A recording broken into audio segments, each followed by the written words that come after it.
So hello friends and welcome to DigiiMento. So we will start with unit 2 today. We were discussing the previous year questions but we are putting a hold to it. But today we will be starting with unit 2, which is research aptitude. Okay. So today we are going to discuss about research aptitude.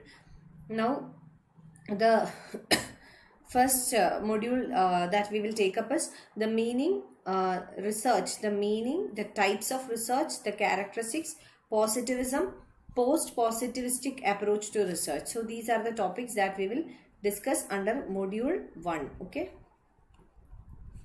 under research and methodology. So let's quickly start, and if you are already attending the session, let me know, okay. So accordingly we will start now, okay.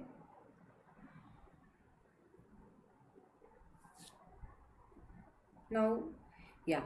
Hi Vanuja, hi Rani, hi Prasanna, hi Das. So am I audible to you? Is everything okay at your end? Because I am not getting the video, so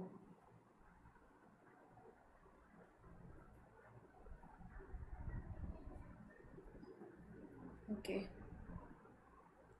So are you able to hear me?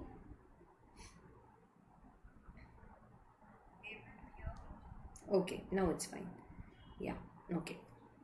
So yeah. ZZ, how are you, ma'am? I'm okay. Yesterday I was not well. I'm sorry. Prasanna, yes. Hi, Rekha. Good evening. Yeah. So I think we will quickly start now. So this is our channel, and if you have not yet subscribed, please do subscribe to our channel, and also please press the bell icon for receiving the notifications.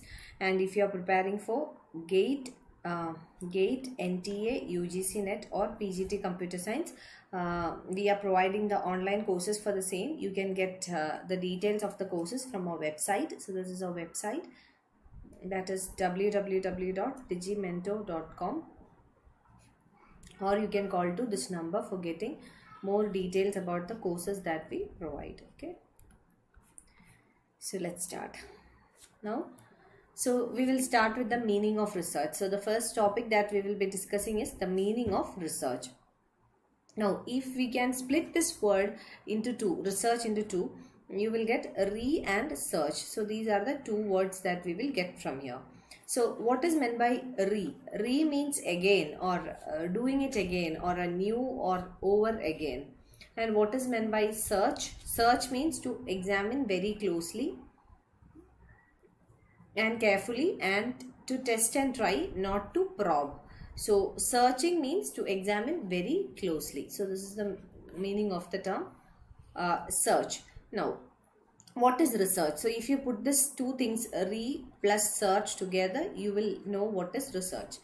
So what is research? Research is a structured inquiry that utilizes acceptable scientific methodology to solve problems and create new knowledge that is generally applicable. Now, there are a few points that you should remember. One is that research is a structured inquiry. So there is a specific structure for that. So it's a structured inquiry. Now, it uses acceptable scientific methodology. So scientific, it is carried out in a scientific way. So it accepts or it utilizes acceptable scientific methodology. And why is research carried out? To solve the problems and to create new knowledge that is generally applicable. And it describes a careful, a systematic, a patient study and investigation in some field of knowledge undertaken to establish facts or principles. So research, it describes a careful and a systematic and a patient study and investigation in some field of knowledge, and in order to undertake some knowledge undertaken to establish facts or principles. So this is research. So doing it again to establish the fact. Now, Puvili, hi. Lipika, hi. Good evening. Okay. Yeah. Now, a scientific method. Let's see what are the components of a scientific method. A scientific method consists of systematic observation, classification, interpretation of data, okay, and difference between research and non-research activity. a process must meet certain above requirements to be research. So these are some of the prerequisites to become a research. Okay, prerequisites. Systematic or scientific method of research, it consists of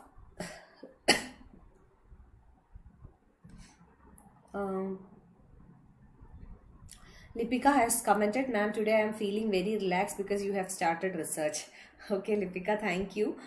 And net set examination, very nice information. Thank you so much. Thanks a lot. So the scientific method of these are the prerequisites for a scientific method of research. Systematic observation should be there. So observation should be very scientific and systematic. Then classification of data and the interpretation of data. Okay.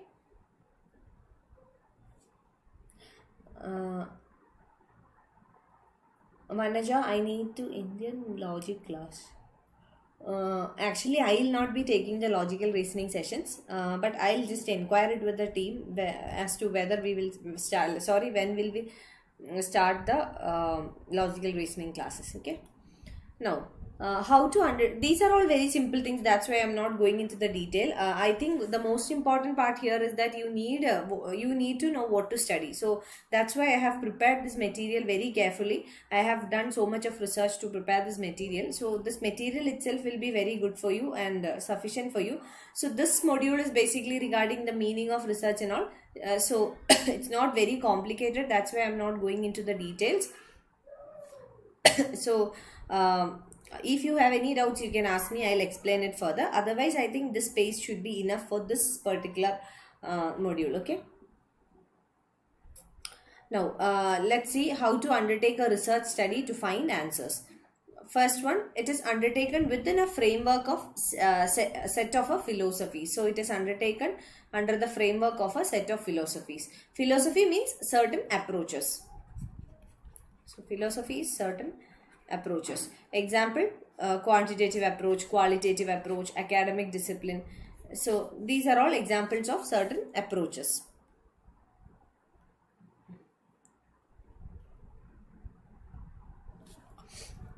Okay, I'm just reading out the comments.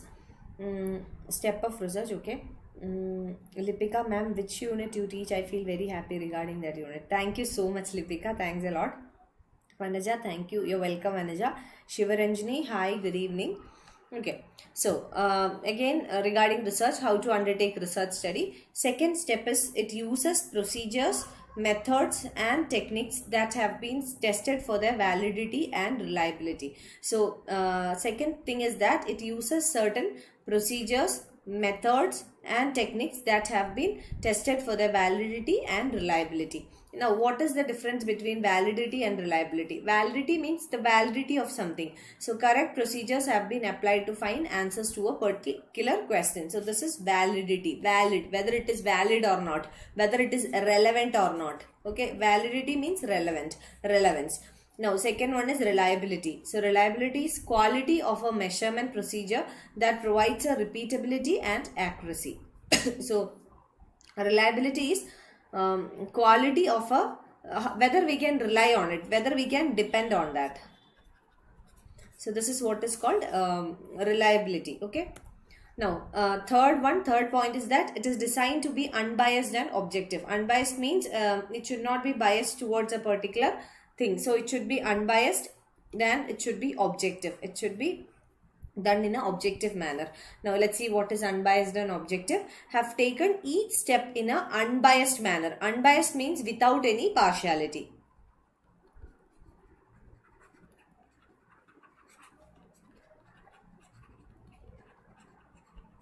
Okay, without any partiality. Have taken each step in an unbiased manner and drawn each conclusion to the best of your ability and without introducing your own vested interest. So when I'll explain this a bit. So when the research is carried out, definitely the researcher will have his or her own interest. But while the research is carried out, this interest or vested interest should be kept aside, which means the researcher should act in a unbiased manner. Only then we will get the right result for the research. So the researcher should be unbiased. Now, adherence to the 3 criteria mentioned above enables the process to be called a research. So there are 3 criteria to be met, and if this 3 criteria is met, only then it becomes a research. First one is, as we said, it should be undertaken within a framework of a set of philosophies. So it should be undertaken within a framework of certain philosophies. It should have some approaches or philosophies. Second, uses procedures, methods and techniques that have been tested for their validity and reliability. So the procedures, methods and techniques that are used in the research, it should be tested whether it is valid or reliable. So whatever techniques, whatever methods are used in the research, it should be proven by testing that it is valid and reliable. Next, it has to be designed in an unbiased and objective manner without any partiality. So it should be designed in an unbiased manner and in an objective manner. So these are the 3 prerequisites for a research. Okay, I hope it's clear for you. Now let's see what are the characteristics of a research. First one is that it is controlled. So first one is that it is controlled. Now, in real life, many factors affect an outcome. So, in real life, there are many factors that affects an outcome, and it is set up a study in a way that minimizes the effects of other factors affecting the relationship. So, what is meant by controlled? Controlled. When research is carried out, it should be in a controlled manner, which means that the study has to be set up in such a manner that it minimizes the effect of other factors affecting the relationship. So, one factor should not have a impact on the other. So, that is why it should be in a controlled manner. That means one factor should not have an impact on the other. Okay. Can be achieved to a larger extent in the physical sciences, as most of the research is done in laboratory. So, how can we achieve this objective of control? It can be achieved to a larger extent in the physical sciences, as most of the research is done in the laboratory. Now, but in social sciences, we cannot control external factors and so attempt to quantify their impact. So, what happens? Now, if you take physical sciences, like science subjects, so physical or scientific research, this is called physical research or scientific research. So, in case of scientific research, what you can do is you can carry out the research in a lab or a laboratory. So, most of you are science students who have done your computer science. Now, if you want to do some research, you can do it in a computer lab. In case of physics, chemistry or anything, any science subject, you can do your research in a laboratory which is in a controlled environment, which is controlled in the sense that it is without any external influence. But in case of social science, what happens? The research in social sciences is completely regarding the external factors. So there are chances of the research being affected by the external factors. So here the controlled manner, or how research can be controlled, done in a controlled manner, most of the time it cannot be implemented. So what happens? There is an attempt to quantify the impact of the external factors. So quantification, that means in terms of quantity. So quantification of external influence. Now, second thing. Now, we are discussing about the characters of research. Controlled manner. Second one, it should be rigorous. Rigorous means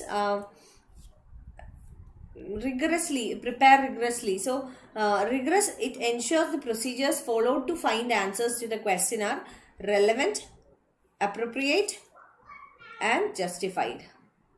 So, this is the meaning of rigorous. So, it ensures that the procedures followed to find answers to the questions, they are relevant, appropriate, and justified. So, this is the meaning of rigorous.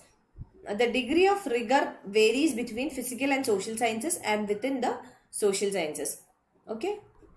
which means that research, when it is carried out in physical science subjects like as we said, physics, biology, chemistry, computers, etc., then the rigorosity, the degree of rigor, it changes. So next, third point is that, third character of a research is that it should be systematic. So procedure adopted to undertake an investigation should follow a certain logical sequence. So the procedure that is adopted in order to undertake investigation. So whatever procedure is adopted to undertake the investigation under the research, it should follow a logical sequence. Okay.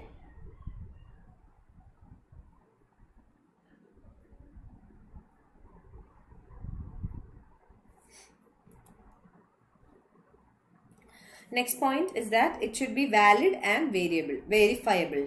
Sorry. So few more have joined. Shivani Joshi, reliability ensures validity. Yes, reliability ensures validity. Yes, it ensures validity because if it's reliable, it's valid. Then Rajan, good evening. Archana Maurya, good evening, Archana. Okay. Now, the next character of research is that it should be valid and verifiable. Validity of the research and verifiable. It should be verifiable. So, here the basis of findings should be correct. So, on what basis the findings are made? So, basis of findings. On what basis the findings are made? So, it should be correct and it shall be verified by others. Okay. Next is it should be empirical. So this means any conclusion drawn based upon hard evidence gathered from information collected from real life experiences or observation. So empirical means a conclusion which is drawn based upon evidence, hard evidence gathered from information collected from real life experience or observations. Okay. So which means realistic or real life experience.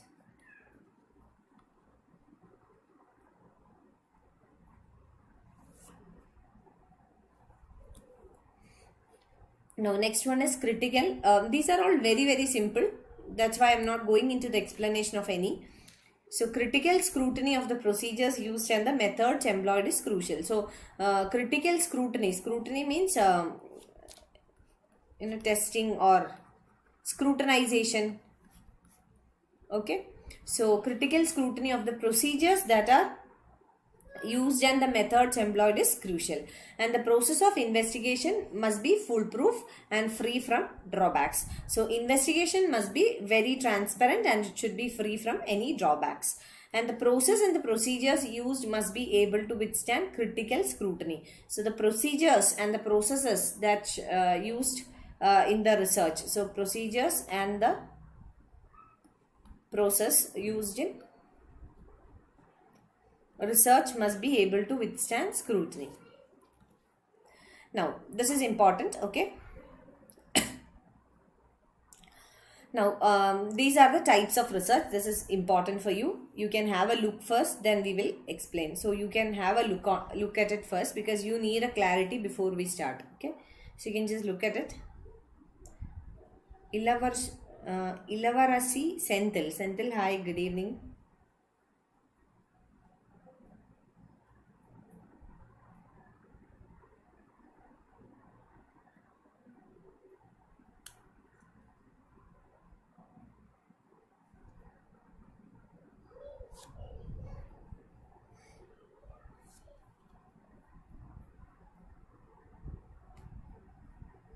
So I hope you have looked into it. So let's see what are the types of research. Okay. First is based on application, second one based on objectives, third is based on inquiry. So first one based on application, second one based on objectives, and third one is based on inquiry mode.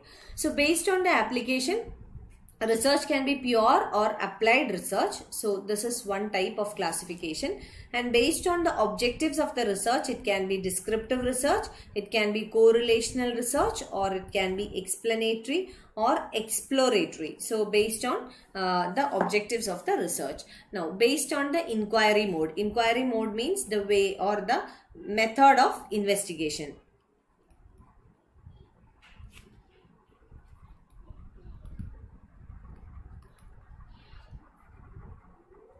So based on the method of investigation, it can be structured or unstructured. So these are the different types. We will see each of them. Okay. First one is based on application. So we will see the first one. Based on the application, as we said, research can be of two types: pure research and applied research. So first one is pure research. So it's a fundamental type of research, which means the basic type. Okay.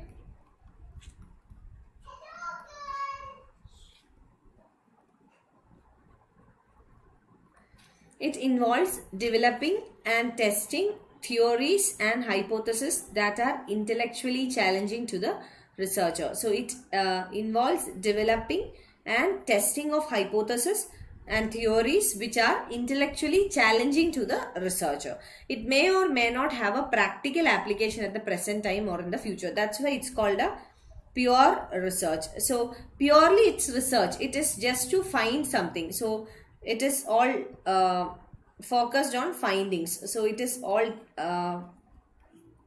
based on findings. So it may not have a practical application. So it may or may not have a practical application in the present or in the future.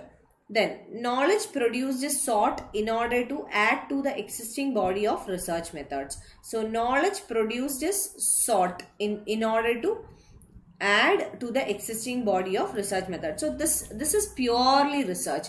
There is no practical application. This is just for the sake of doing some research. It doesn't have any practical application. So it is just for doing the research to add to the knowledge. Why do we do research? To add to our knowledge, to find out something. So basically research is to find out something, but most of the times research will have its practical applications, in the sense that whatever we have found, whatever knowledge that we gained will be applied to something, some real life experiences or some real life needs. But here it's a purely kind of for research purpose and to gain knowledge. Okay. Next is applied research. So based on application, we have the second one. It is action research. Action means there is a practical use to it. It is done to solve specific practical questions for policy formulation, administration, and undertaking of a phenomenon. So applied research, it is done to solve specific and practical questions for policy formulation, administration, and understanding of a particular phenomenon. So this is applied research. So here what is given importance? The practicality of the research. So practicality is given importance. So here the focus is to apply whatever knowledge we have gained in the research in real life. This is exploratory but usually descriptive. So applied research is exploratory but usually descriptive, and we will see what is exploratory and what is descriptive.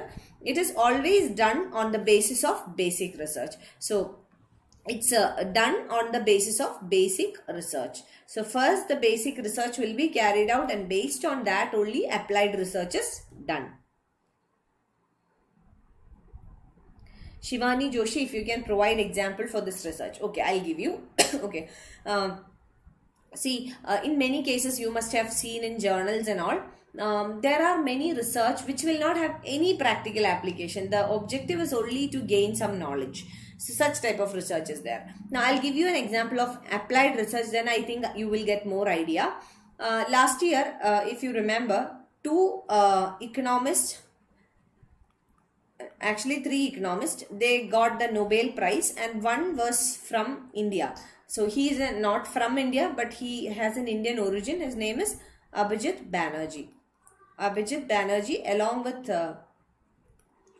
his wife Duflo, they got the uh, Nobel Prize in Economics. So the Nobel Prize was for their research. So the research was actually to find out how the government is providing a lot of incentives. The government is providing many schemes, social schemes, for example midday meal scheme, such type of schemes the government is providing. So their research was based on how to improve the efficiency of those schemes, especially in rural areas. So they conducted the research in Rajasthan and Punjab. So they found out that if the government can incentivize these schemes, for example midday meal scheme, this was one example given there, where they conducted the research. So for example, midday meal scheme. So for example, if the student is attending the classes, then the students will be given 5 kilogram of rice every month. So if such incentives are attached to certain social objectives, then the efficiency in achieving these social objectives will improve. So this research had a practical use. So they had find out something, they gained some knowledge, some research was carried out and they found out something, but it also has some practical use. It is not just limited to the papers, but it has got a practical use. This is called applied research. Now, if the research is only to gain knowledge and if there is no practical use, then it is called pure research. I hope you got it now. Shivani and Lipika, ma'am, please explain action research. Action research is nothing but practical use, which means that whatever findings the research have made, it has a practical use. Prasanna, give example for pure application. Pure, it's not pure application, it's pure research. Pure research means without practical application, just to gain knowledge. Shivani, fundamental research. Fundamental means basic research, means what is that? Basic research, like, you know, the fundamental, the necessary things, or the fundamental means, what is that? How can I explain that? Like basic, okay, basic research. Now, based on the objectives, again we can classify the research. First one is descriptive research.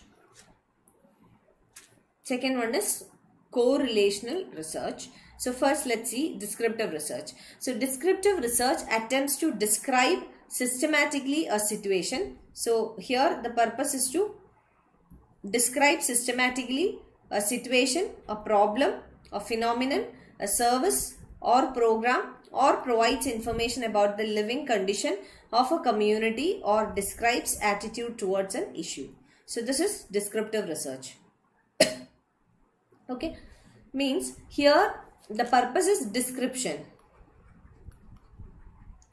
Now, descriptive research means it attempts to describe systematically a situation. So here the purpose is to describe a situation or a problem or a phenomenon or a service or a program, and it provides information about the living condition of a community, or describes attitude towards an issue. So descriptive means it tries to describe a particular situation or a particular problem or a particular program, etc.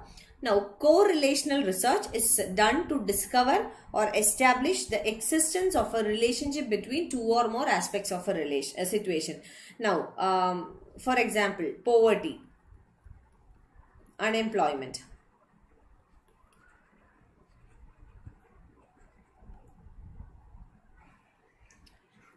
low standard of living.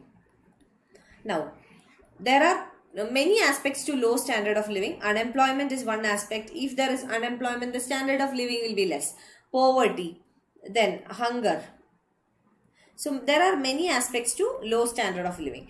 Now, within that, see, poverty and unemployment are connected to each other. If the unemployment rate is high, then the poverty rate also will be high. So such a way, correlational research means that it helps to discover or establish the existence of a relationship between two or more aspects of a situation. So in a particular situation, relationship or the interrelation between two or more aspects of a situation.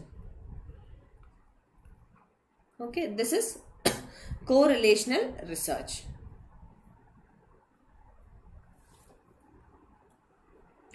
Next one is explanatory research.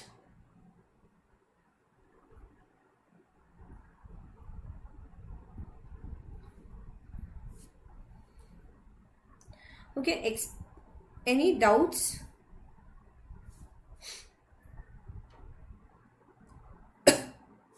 No. Okay, explanatory research.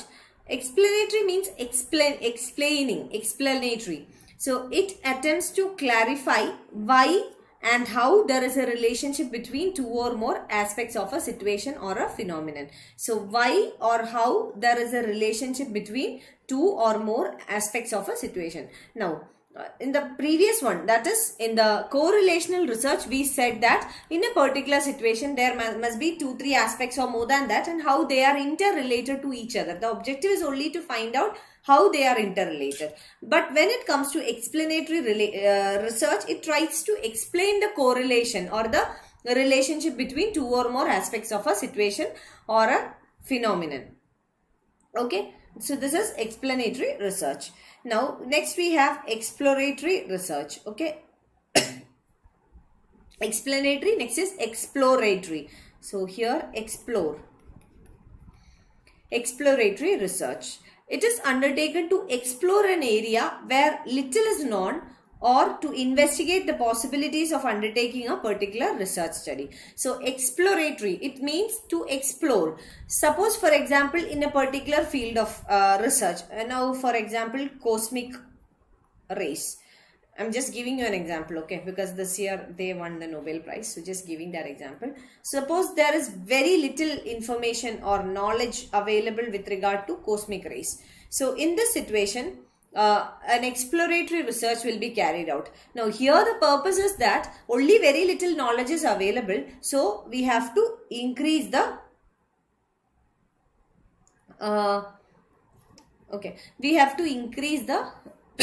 knowledge level. So for that research is carried out. This is exploratory, and it can be also in the sense that if suppose we need to study whether research can be carried out or not, then also exploratory research can be done.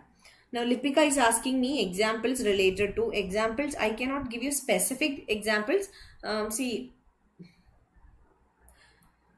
Okay, descriptive research, as we said, to describe a particular situation or a problem. Then a correlational, I have given you the example. Then explanatory also I gave you the example. So in case of a correlation, we are explaining how it is correlated. So clarification is given, and exploratory I gave you the example. Okay. Now I'll take up the doubts now. If you have any doubts, put it now.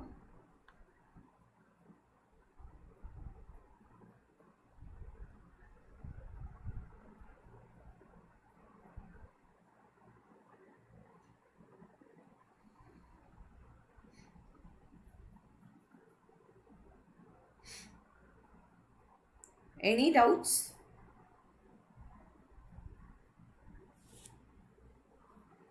Any doubts? Anybody? Any other doubts?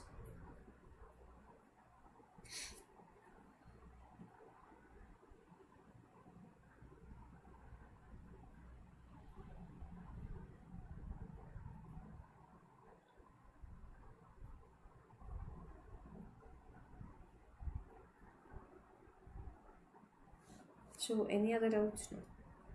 No doubts. If you have any doubts, put it now. So any doubts, anybody? No, clear. So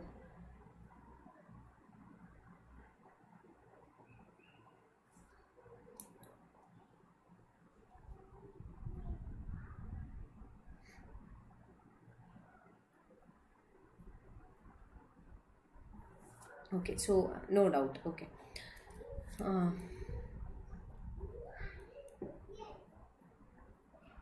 Okay, I'll just finish this. Now, Based on inquiry, we can again classify research into structured approach and unstructured. Now, structured means it's a quantitative research. Now, what is meant by quantitative research? Quantity means in terms of quantity or numbers. Quantitative research is in terms of quantity or numbers. So, quantitative research. Now, we will see what is the research process here. Research process. The objectives, design, sample and the questions that you plan to ask for respondents are predetermined. So here in the research process, the objective of the research, the design, how the research needs to be carried out regarding the sample, who are the sample population, the questions that you plan to ask, all these are predetermined, which means before carrying out the research.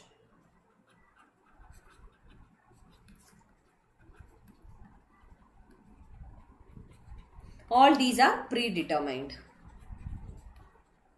Okay. And it is appropriate to determine the extent of a problem, issue or a phenomena by quantifying the variation. Quantifying means putting it in numbers. Now, example is how many people have a particular problem. So, if you are conducting a research, then in absolute numbers, in terms of absolute numbers, you are putting the research. It is quantifiable or quantitative research or structured approach. Next we have unstructured approach. So in unstructured approach we are following a qualitative research. Now here the objective is to describe the variation in a phenomena. So here the objective is to find out the variation, that is any change. So here it's not quantitative or it's not in terms of numbers, but it is relative. Why relative? Because we are comparing the variation. Any change has taken place or not. So here the objective of the research is to describe the variation in a phenomena. And it allows flexibility in all aspects of the research process. So here we will get much flexibility. Can you tell me what is the reason? Why flexible? Because in the earlier case, that is in case of quantitative research, we have seen that everything is predetermined or pre-planned, predetermined. Now here it's not predetermined, therefore there is a lot of space for flexibility.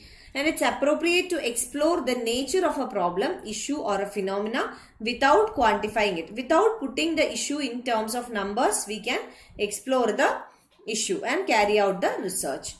Now, example of unstructured approach or qualitative research is historical enumeration of events. So, to find out the historical events like the chronology or how things have happened in the history. So, all these are the examples of unstructured approach or the qualitative research. Now, Shivani has asked me this question. Field research or field survey will come under descriptive research. Now, field study can come under anything, because field study is just that you are going to the spot to collect the data and all. So, it can happen in anywhere. But one more thing I want to clarify here. The problem with research methodology is that maybe when you study a particular portion, you will not get complete understanding. But trust me, once you complete the entire thing, then you will have a clear-cut idea about what it is. Because see, when I am taking something, then sometimes we come across certain terms which needs to be explained further.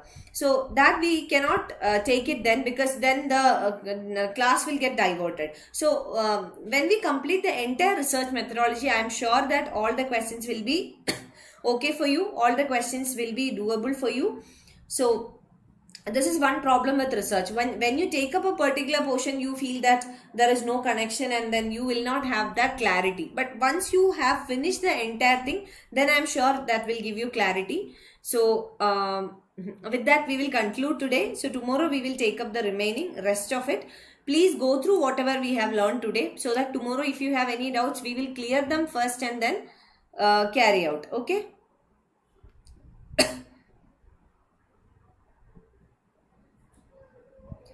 So yeah, tomorrow I'll see you tomorrow. You take care and see you tomorrow. Bye-bye.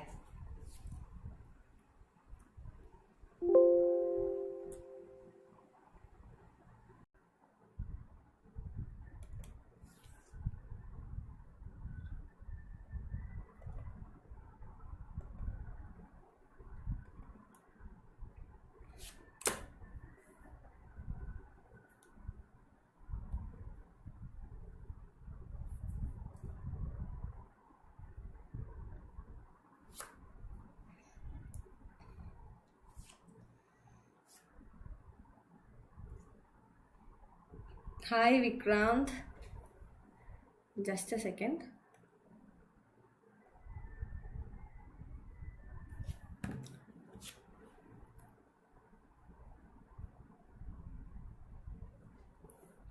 Okay.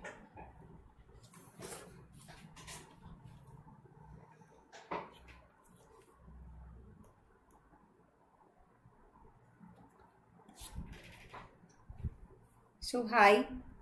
Hello everyone and welcome to DigiiMento. So let's start. Okay. So hi Vikrant. Hi Vanaja. Hi Manish. Hi Gajalakshmi. Hi Rani. Hi Nazrina. So hello everyone and welcome. Okay. Welcome to DigiiMento. So let's start today's session. Okay. So hi Lipika.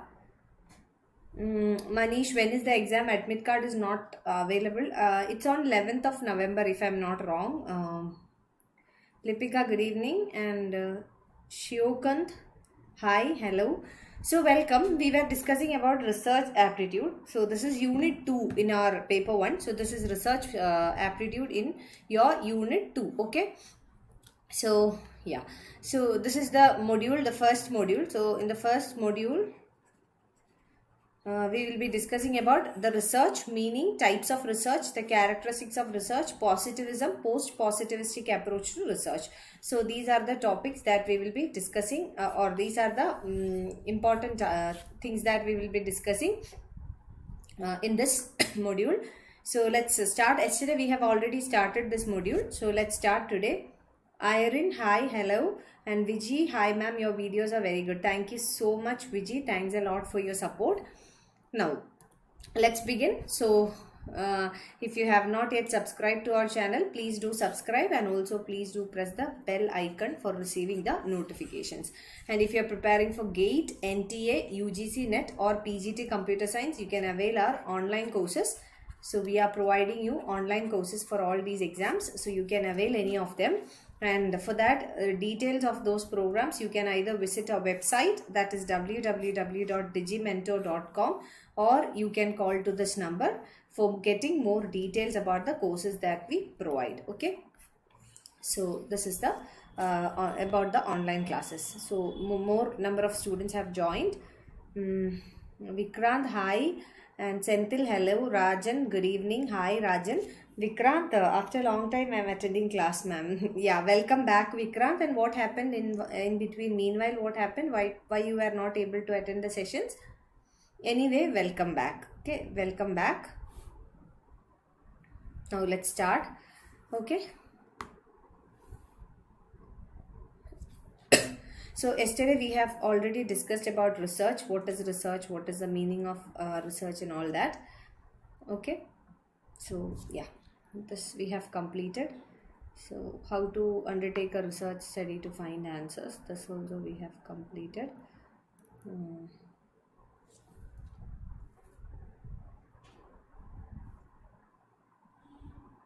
Okay.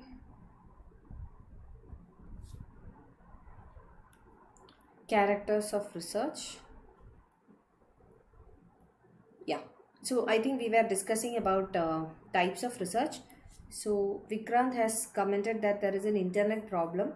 So is there a problem for anybody else so that I can check my internet connection? Am I audible? Is everything okay at your end? If anybody else is having any problem, let me know. Okay.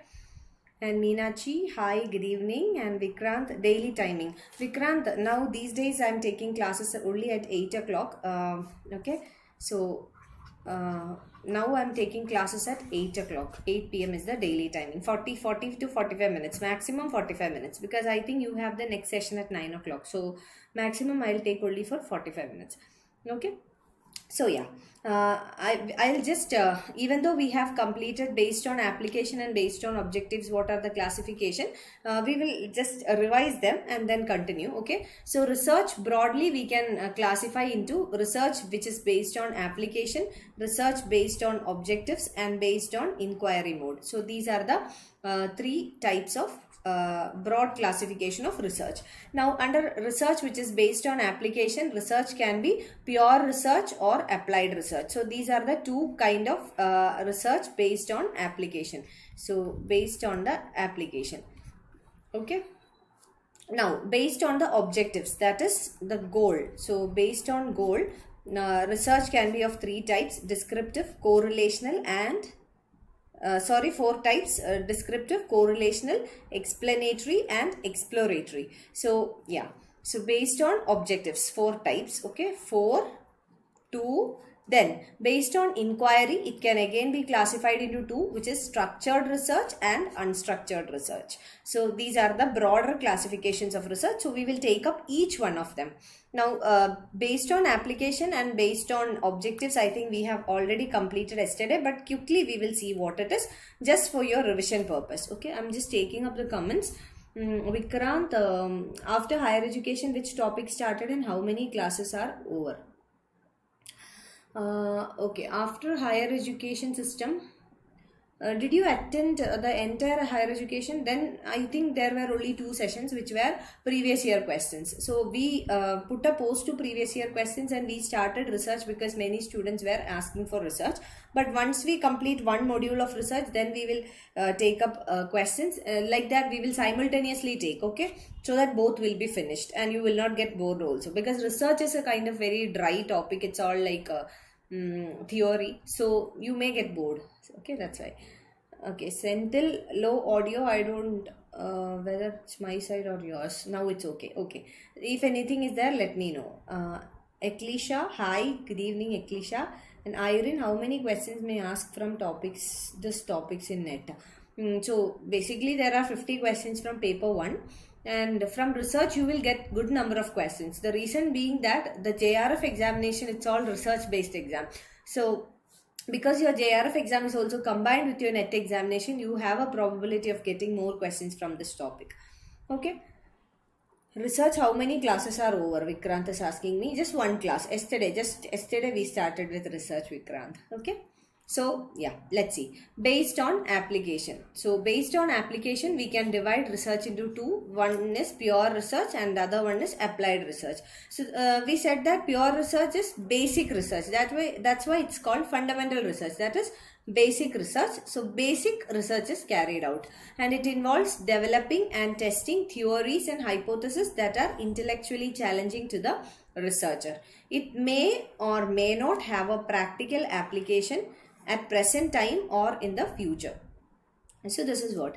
And knowledge produced is sought in order to add to the existing body of research methods. So this is only fundamental in nature, which means that only basic research is done. So it's not necessary that it will have a practical application. So this is just to add to the knowledge. If you remember, we discussed it yesterday. So this is to add to the knowledge base, not for practical application. Next is applied research. Now, applied research is action research. Now, action research. So, applied research is also called a action research. It is done to solve specific practical questions for policy formulation, administration and understanding of the phenomenon. So, applied research is done in order to solve specific. That means, specific means particular, okay, practical questions.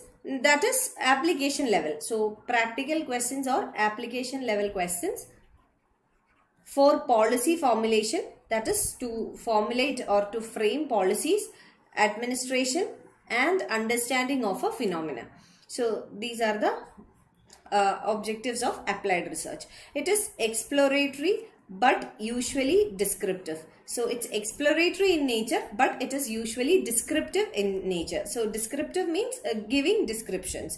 Now, see, I'm explaining this once again, because one purpose is to revise. The second purpose is that many students were not attending the class yesterday. So that's why I'm revising. Please don't mind. Others who have attended the class yesterday, consider this as a revision. I'm really sorry because I understand that there are many students who did not attend the class yesterday. So that's why I'm just taking a recap of the types of research. Okay, because questions can come from this portion. So that's why.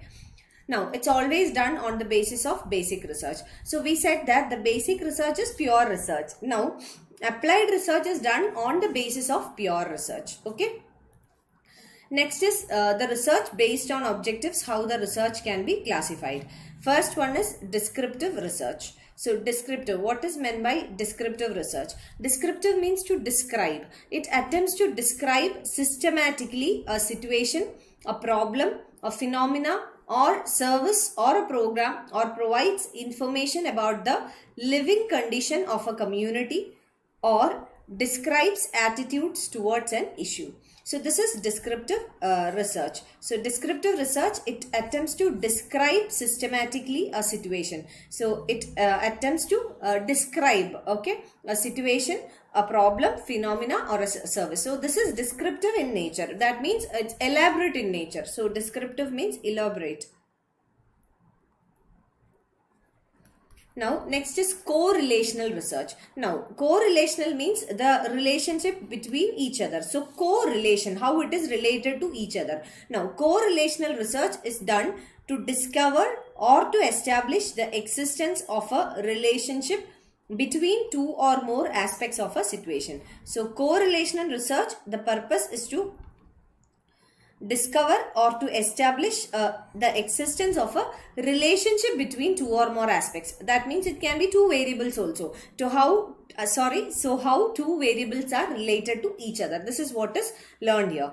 Next is explanatory research. Explanatory, in the term itself it's given, it tries to explain. So explanatory research, it attempts to clarify why and how there is a relationship between two or more aspects of a situation or a phenomena. So explanatory, it tries to explain the relationship.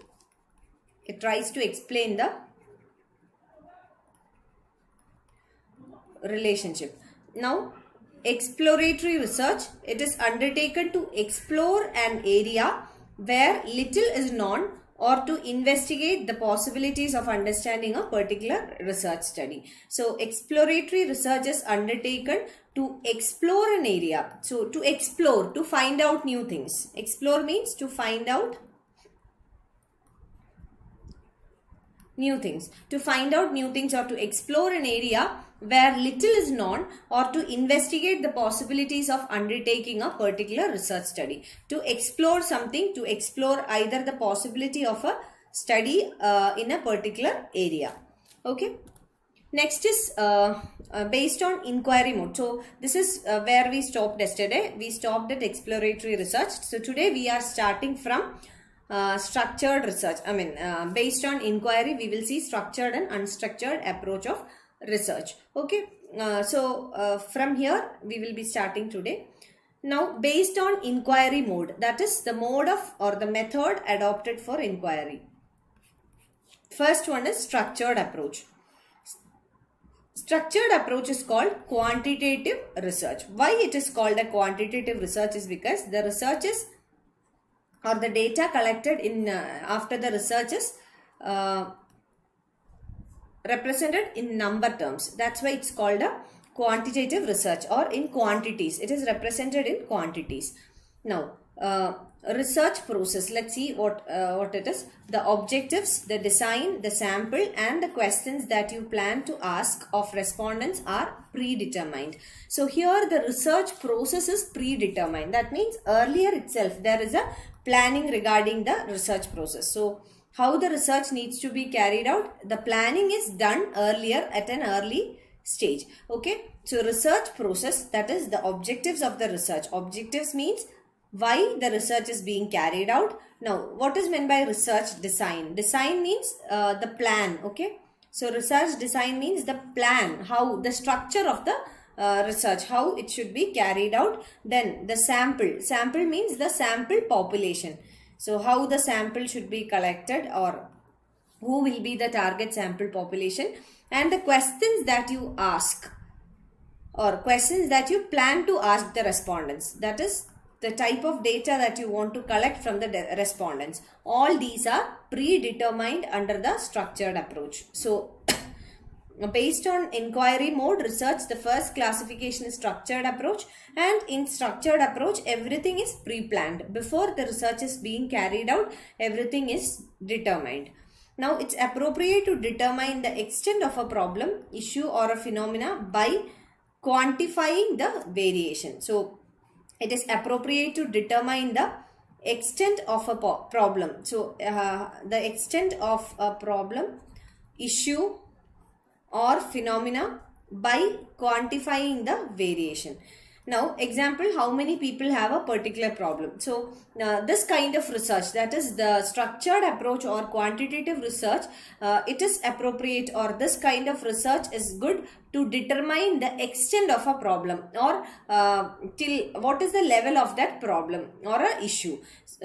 Because this helps in quantifying the issue. You can put the issue in number terms. So that's why this is appropriate. Now an example is how many people have a particular problem. So to find out how many people, suppose for example, how many people have a particular disease. So this has to be put in number terms. Now, so this is based on inquiry mode, the first classification, that is the structured approach.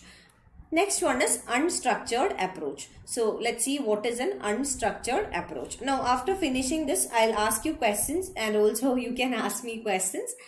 Okay.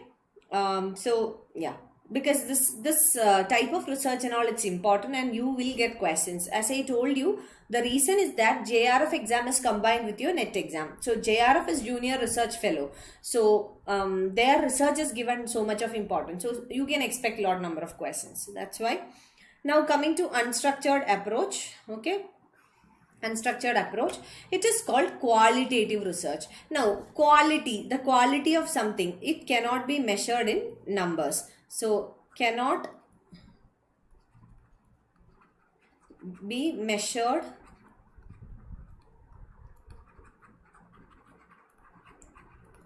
in numbers. So this is qualitative research which cannot be measured in terms of numbers. Now the objective is to describe the variation in a phenomena. So the objective of carrying out qualitative research is to describe the variation in a phenomena, that is the changes in a phenomena.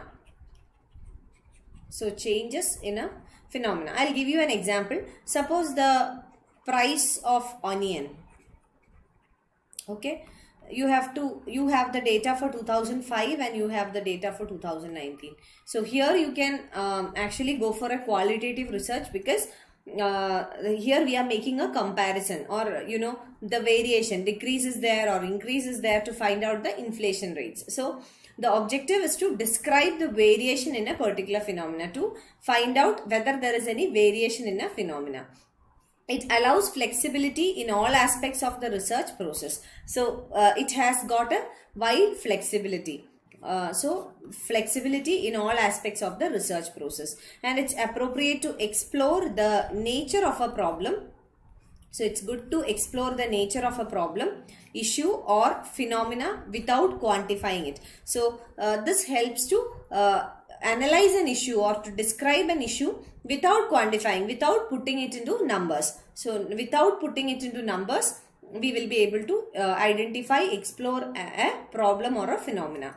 Now example is historical enumeration of events. So if you want to enumerate or number the historical events, then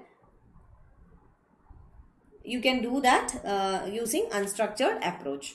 Now next we are moving to positivism and post-positivism approach. So for those who are attending the classes for the first time from research today, and those who have attended it yesterday onwards, you can go through what we have learned, because I want you to clarify this and move forward, because all these things are almost similar and it's very confusing. So if you have any doubts, please come up with that. I'll give you 2 minutes for that. So please go through your notes or whatever you have written, or I can even show you the slides so you can go through them.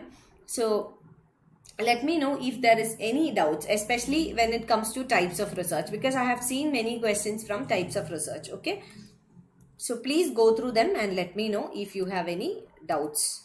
Okay, please take some time and okay.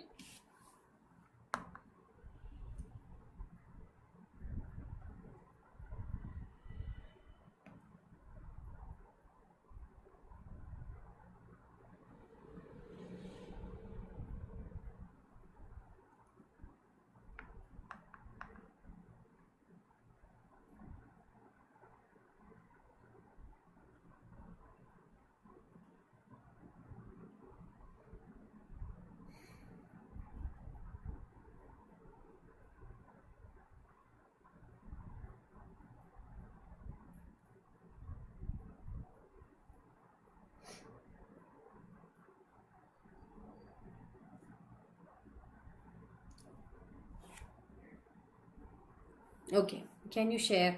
Okay, first slide is, wait a second. Okay. Lipika, ma'am, what is the difference between qualitative and quantitative? Okay, I'll explain that. Can you share the slides or notes? Sure, I'll share it on Telegram channel. Now also, I can just share it with you.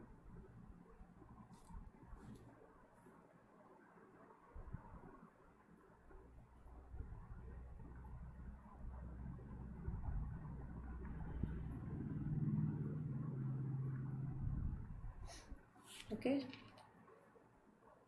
Scientific method consists of, then how to undertake a research study to find answers.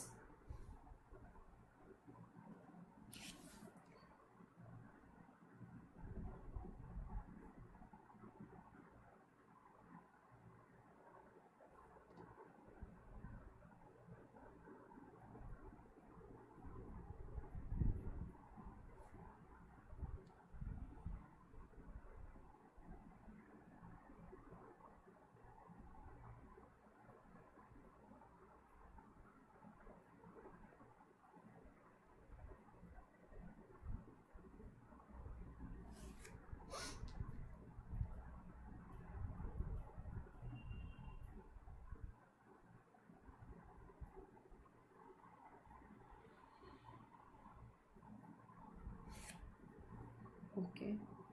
Ma'am, what is hypothesis and null hypothesis meaning? Okay, I'll explain that. Actually, we will study what is hypothesis and null hypothesis, but now also for your understanding, I'll explain that. Don't worry. So I'll take up all the doubts together, okay?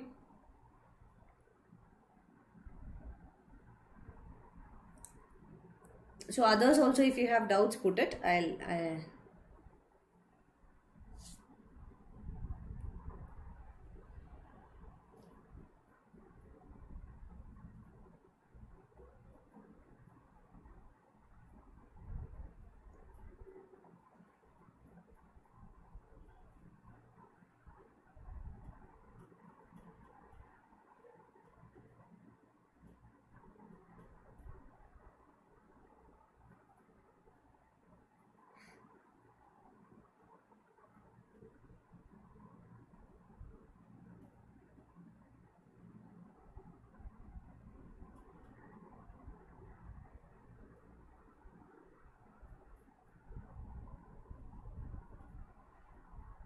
okay, share notes.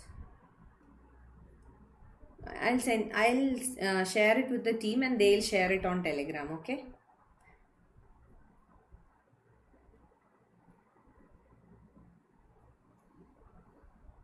So I think no other doubts. So we will take up what Lipika has asked and Vikrant has asked me, okay? Okay, so Lipika, the difference between qualitative research and quantitative research. Now, qualitative means this cannot be expressed in numbers, whereas quantitative, it is expressed in terms of numbers. I'll give you examples so that you will understand. Now, for example, quantitative research, tables, graph, all these are quantitative, which means it shows numbers. So how many. So this is quantitative, whereas qualitative research, it is not expressed in number terms, but it shows the trend, or what you say, the variation. Okay, so this cannot be expressed in terms of numbers. So this is the only difference. Now next question is hypothesis, null hypothesis and alternative hypothesis. So hypothesis means the assumption made by the researcher. So hypothesis is the assumption made by the researcher. Now the researcher cannot simply make an assumption. It is based on facts, evidence, scientific methods, etc. So after studying a particular issue, after collecting the data, after doing some research, the assumptions made by the researcher is the hypothesis. Now, there are basically two types of hypothesis. This is the broader classification. One is null hypothesis and next one is alternate hypothesis. Now, what is null hypothesis? In null hypothesis, the researcher assumes that there is no relationship between two variables. So, two variables 1 and 2. So, under null hypothesis, the assumption is that there is no correlation, not relation but correlation between the two variables. Whereas in alternate hypothesis, the researcher assumes that there is a relationship between two variables. All these we will discuss in detail. Okay, don't worry about it. We will be discussing this in detail. Okay. Telegram channel link is DigiiMento. It's a public channel, DigiiMento Education. You can join it.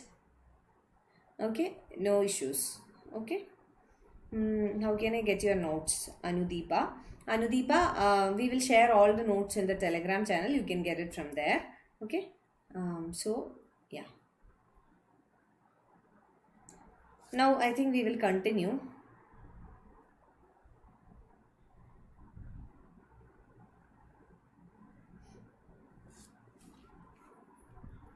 Okay. So I hope there is no other doubts. If you have any doubts, you can ask me.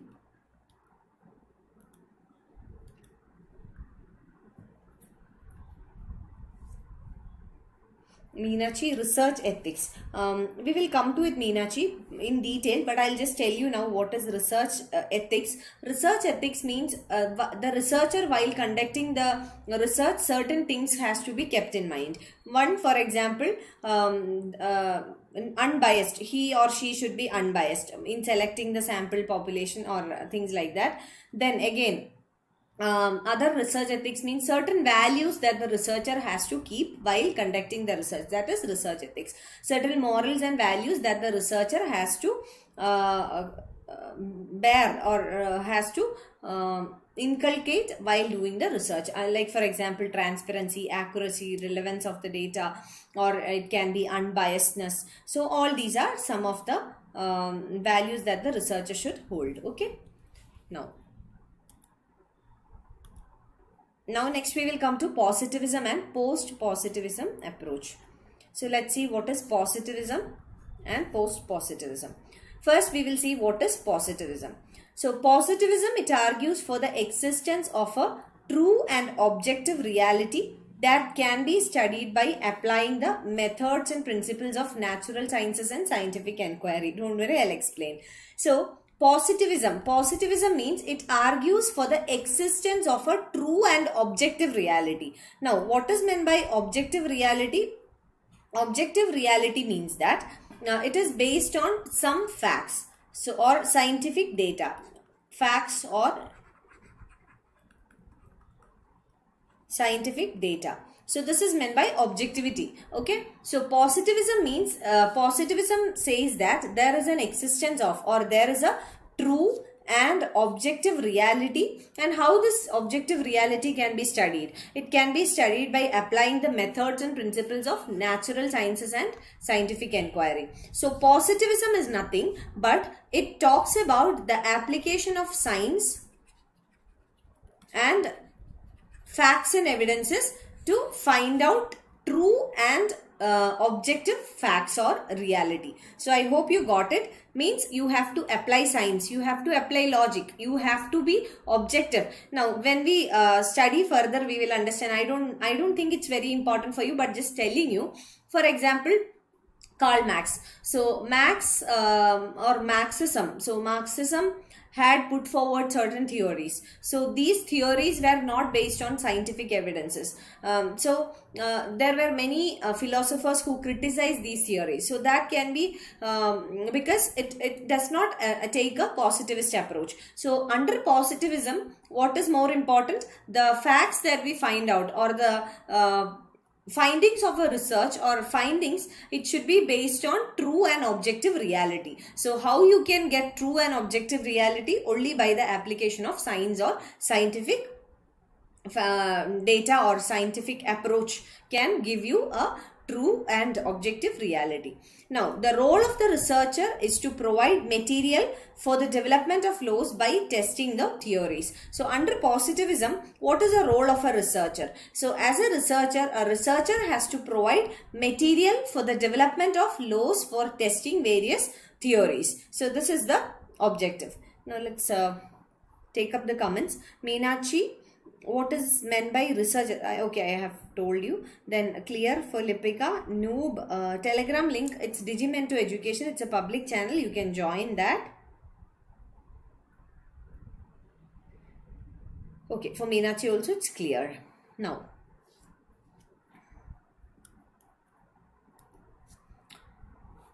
what are the principles that the positivists believe? Okay, what are the principles believed by the positivists? Now, first one is, the first principle of positivism is phenomenalism. So, what is meant by phenomenalism? It is knowledge confirmed by senses can be regarded as knowledge. So, phenomenalism means that knowledge, that is a set of knowledge, if it is only confirmed by the senses, that means if you have seen that, if you have heard about that, only then, if it's confirmed by the senses, only then it can be considered as knowledge. Now, when we discuss about positivism, the first thing or the most important thing that you should keep in your mind is that positivism is all about science. So, it follows science and it is based on scientific evidences and scientific principles. Now, phenomenalism says that knowledge confirmed by the senses can be regarded as knowledge. Next is deductivism. So, deductivism, the purpose is to generate hypotheses that can be tested to make laws. So, deductivism. Third one is inductivism. To gather the facts provides the basis for laws and knowledge. That means the knowledge should be based on facts. Okay. So, only based on facts you can have the knowledge. Next is objectivism. Science should be value free. So, science should be value free, that is objectivism. Value free, why? Because science or scientific data, it cannot be based on values. Here values doesn't mean ethics. So, here values means that you cannot simply bring out certain facts or you cannot bring some findings based on values. So, it should be backed by science. So, science should be value free means that science is based on evidences. Okay. Next is scientific statements. So, these are the principles that the positivists believe in. So, these principles are important. You need not by heart them. That's what I told you. This is the clue for you, or this is the trick for you, how you can remember the positivist principle. So, positivist principle is all based on scientific data, science. So, science, you know how science is. Science is based on facts. It is based on evidences. It is based on logic. It cannot go simply with some philosophies, or it cannot go along with certain, assumptions or anything. Now, it's not an utopian concept. It is based on facts. So, whatever principles the positivists have, it is based on science and scientific knowledge. So, that is how you can classify or understand what are the principles in a positivist approach. Now, we will come to post-positivism. So, with that, we will finish this module, and I think today we will be able to finish it. So, coming to post-positivism, it is developed as a result of criticism of positivism. Now, positivism, it's just based on scientific facts. Now, as a result of criticism against positivism, post-positivism was framed, okay, or developed. Now, if you have any doubts regarding positivism, you can ask me now. Vijay Kumar, hi. Hello, Vijay.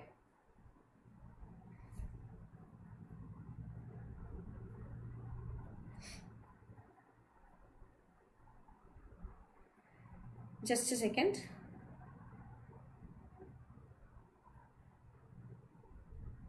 Okay. Now, post-positivism. Post-positivism is developed as a result of criticism of positivism. So, because of certain criticisms against positivism, post-positivism was developed. Now, are you able to hear me? I have some network issue here, so that's why. Are you able to hear me?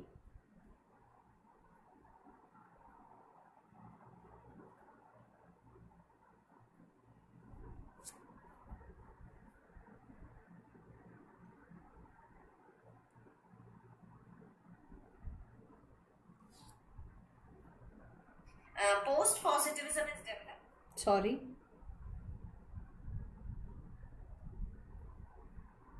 Yeah, audible. I was getting some network issues here, so I thought in your side also it's there. Okay, clear. Now, because of criticism against positivism, this was developed, and the aim of post-positivist research is also a prediction and explanation. So, prediction and explanation. So, this is the objective or the aim of post-positivism. Post-positivists believe in the existence of a single reality. So they believe in the existence of a single reality. That is only one reality. But what is the difference? They acknowledge that reality can never be fully known and efforts to understand reality are limited owing to human being sensory and intellectual limitations. Now, this is post-positivism and this is the difference between positivism and post-positivism. Now, we said that post-positivists also believe in the existence of single reality. This is similar to positivism. So, both of them believe that there is only one reality. But what is the difference? Post-positivists, they acknowledge the fact that reality can never be fully known. So, they accept that reality cannot be completely known and efforts to understand reality are limited because of the intellectual limitations of human beings. There are limitations in understanding the reality to its fuller sense. So they accept the fact that reality cannot be fully known. Okay. Now, like positivists, they strive to be objective, neutral and ensure findings fit with the existing knowledge base. So this is the similarity between positivist and non-positivist. So like the positivist, the post-positivist, they strive to be objective, they try to be neutral and they ensure findings fit with the existing knowledge base. And they acknowledge and spell out predispositions that may affect the objectivity. They acknowledge and spell out predispositions that affects the objectivity, which means that nobody can find the ultimate reality to its complete sense. There are certain flaws or there are certain limitations in finding the ultimate reality. This is accepted by the post-positivist. So this is the post-positivist approach and positivist approach. I hope it's clear for you. So this is all with this module and we have finished this module. So tomorrow we will start with module 2 or either questions. So it depends. Let me see the possibility of both. Okay. Accordingly, I'll do. And today we are winding up for now. I'll see you again tomorrow. You take care and study well. Bye-bye.